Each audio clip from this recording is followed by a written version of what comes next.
around my story. Most people I saw hated and cursed at me, and some treated me more kindly and gently than usual.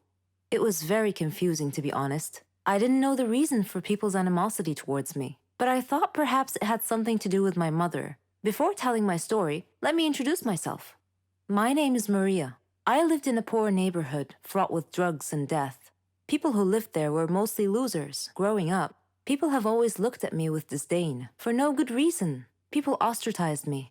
I had no friends, no one to speak to. When I would return home, I'd ask my mother why people didn't like me. She wouldn't answer. She'd just cry and smile sadly. She would often tell me to ignore people's looks.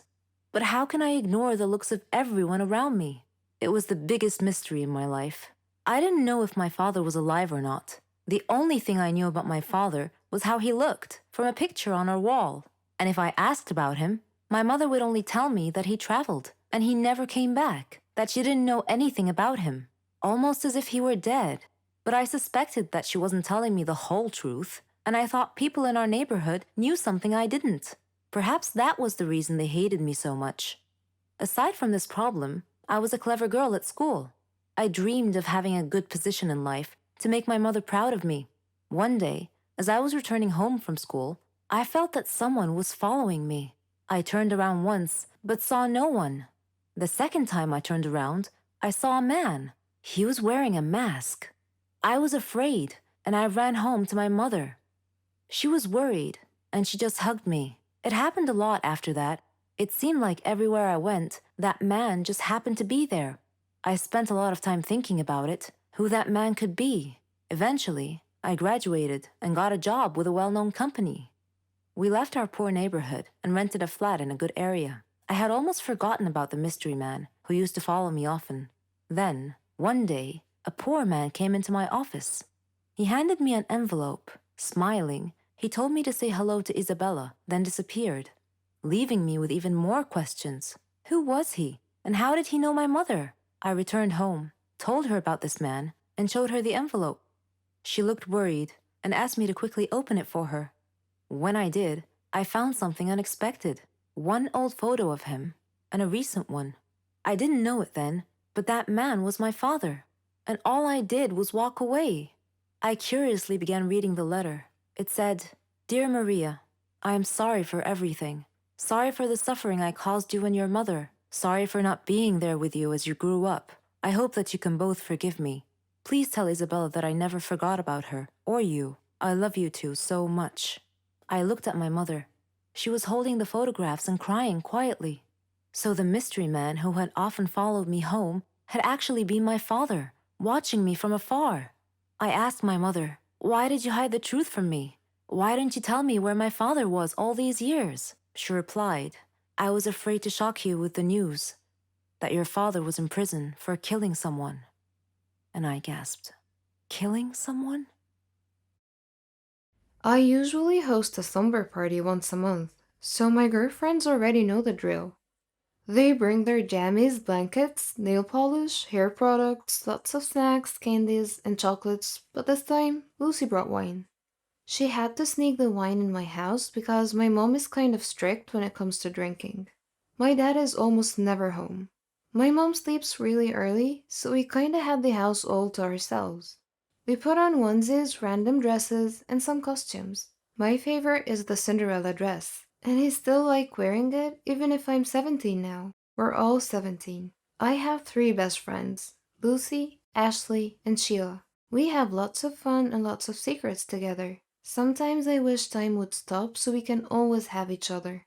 I know time will come that I will be separated from them. College will happen, and we'll have different lives in different circles. At least for now, we can be silly high school kids. We have an ideal high school life. We all have boyfriends, but mine is the most popular one. Well, I'm pretty popular at my school too. I also do well with academics. None of my friends are failing or anything. We're not the typical popular cheerleaders with no brains type. We do not have family drama. Our social life is great. We have the best high school life ever. While dancing and partying all night, Lucy came up with an idea. She said, "Let's play Truth or Dare." We got giddy because we know the night is going to get crazy. We sat down forming a circle, Then Lucy spun the bottle, and the bottle chose me. Truth or dare? Truth. Not in the mood for a dare yet, I said. Pick a question. They prepared some questions on a piece of paper and put them inside a fishbowl. If you could choose to be someone else for tonight, who would you choose and why? Lucy asked. I just laughed and said, what a lame question. I don't want to be anybody else. I'm awesome. I have an awesome life. Cheers to that, they said. The night passed and I woke up in the middle of the night because I felt like someone was watching me, but when I woke up, no one was around. I don't know how, but my feet just started moving. I walked like I was trying to follow something or someone. My gut feelings are trying to bring me somewhere. Then, in the middle of the darkness in our backyard, I swear I heard footsteps. I felt a sting on my left shoulder. Something poked my shoulder. I removed it. I guess it's a tranquilizer? And then I passed out. From here on, listen carefully because I guarantee you're going to love this story. It's like a movie, and I cannot believe that this thick plot is actually my life. I tried putting together the stories that happened while I was gone, and someone else was being me. I know it sounds complicated, but before I proceed, do not forget to subscribe and hit the bell button for notifications. So here it goes. Someone tranquilized me, and I instantly fell asleep. By the way, my name is Nancy. You have met my friends, and I'm sure you'd like to know who drugged me and what the motive is. Meet Patricia. At first, I had no idea why she looked exactly like I do. I thought I was dreaming. Before passing out, I asked her who she was. She told me that her name is Nancy. She was obviously messing with me. Then she told me that her name is Patricia, and that she's my twin, and she would love to be Nancy instead. What? I did not believe her because I don't have a twin sister. My mom and dad would never keep any secrets from me. Or would they? She said that she was kept by our parents in a mental institution a couple of hours away from our town, ever since we were 3. I just realized that I have no recollection of any kind of memories when I was only 3 years old. At first I thought, wow, is this really happening? I just think I watched too much TV. But this is reality. How did it happen?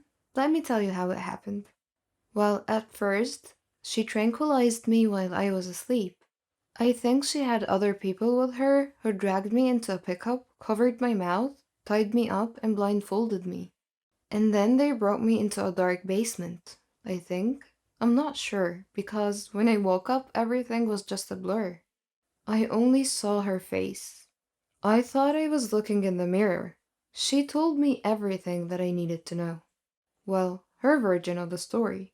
I was shocked, but I would like to know my mom and dad's version of the story as well. Patricia told me that they got her locked up in a mental institution with special care. My mom did not like the idea, but eventually agreed when Patricia looked at her and said, Daddy's next. I got the chills, but she never told me the reason why she ended up in the mental institution. She has been following me ever since we were 14 years old. One of the security staff has got a crush on her, so she's able to go in and out when no one is looking. She wants me dead because she would like to replace me and have my awesome life. She said she would take revenge on mom and dad for depriving her of having a life like I do. It got me worried, but she made me powerless. For the second time, she injected me again, so I passed out. Next thing I remember, I'm in a dark room with just a bed, a pillow, and a blanket. This must be her room. I'm locked inside the mental institution, just like in the movies. She managed to make my friends believe that she is me. She's clever. They went shopping, they partied, and they did not even realize that something was wrong. She must really be pulling it off. Even my parents and my boyfriend are not suspecting a thing. But our prom is almost here. Me and my friends are all excited for it. But I think I have to give up the dream of going since I'm locked up in here. I just miss my friends, I miss my parents, I miss my boyfriend, and I miss my life. It hurts me that I've been missing for a while, and they didn't even notice or feel that it's Patricia and not me. She's just a stranger to them. After 1 week, I made friends with the security staff. They kept on asking why I was so kind and polite to all of them. I tried to tell them the truth, but they just made me drink some medicine because they thought I was hallucinating. Then a surprise happened. My parents visited me. I mean, they visited Patricia? I don't know. When I saw them, I gave them a hug. I miss you. I'm so glad you're okay. Are you guys hurt or anything? My mom answered, Honey, why would we be hurt? I know my mom would believe me. My dad's judgment is not always the best. Mom, this is me, Nancy. She switched us. She tied me up and she hurt me. And then my dad interrupted. Enough, Patricia. Dad, I am Nancy. I said enough. You've pulled this trick before, and why on earth do you think this is going to work again? I pleaded so hard, but my dad threatened that they would leave if I still insist. So I just cried. I love my dad, but he's never around, so no wonder we don't have a great relationship. I wonder if he even knows when my birthday is. I mean, our birthday. But then again, I don't want to judge him. I know he's just trying to be tough. But I looked at my mom. I can see in her eyes that she truly feels sorry for me, whether she thinks I'm Nancy or Patricia. Honey, I know things haven't been great, but a promise is a promise. A promise? Yes, we will not break our promise, which is when your doctor says you're ready to go, we will bring you back home. I cried and I had a meltdown. I just couldn't help it. Mom, I am Nancy. Please believe me, please. My dad ordered the staff to drag me out of their sight, but when they tried to grab me by my arms, I resisted, so my shirt got torn apart, bearing my shoulders. My parents saw this, and they were shocked. My mom pointed on my left shoulder. Well, I had this weird birthmark on my left shoulder. Maybe they recognized it. My mom looked at my dad and said, She is Nancy. My dad told the staff to leave us alone to talk. He gave me a hug and said, I'm sorry. How did this happen? Why are you here? When did you meet your twin sister? My mom said. I told them how Patricia executed her plan, but I asked them how they knew it was me. They looked at each other. My dad gave my mom a slight nod as if saying it's time to let me know. When you were 3, I left you and Patricia upstairs to play. When I got back, I saw you on the floor with a pencil stabbed on your left shoulder. We saw Patricia holding a hammer, and your head was also bleeding, which resulted in loss of your memories. We thought you were dead.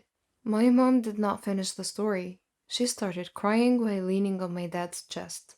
My dad continued, The doctors said that if we wasted just a couple of seconds more, you might not be with us. And he let out a sigh. I have an uncle with the same situation as Patricia. The genes must have passed on to her. I'm sure that there's something wrong with her. So even at a young age, we made a special program for her to be admitted here. We had high hopes that she will become normal. I absent-mindedly responded, You recognized me because of the scar on my shoulder? I thought it was just a weird birthmark. What are you gonna do with Patricia now? Mom and Dad went home and proceeded to my room right away. Patricia didn't know that my parents are aware of what happened. They gave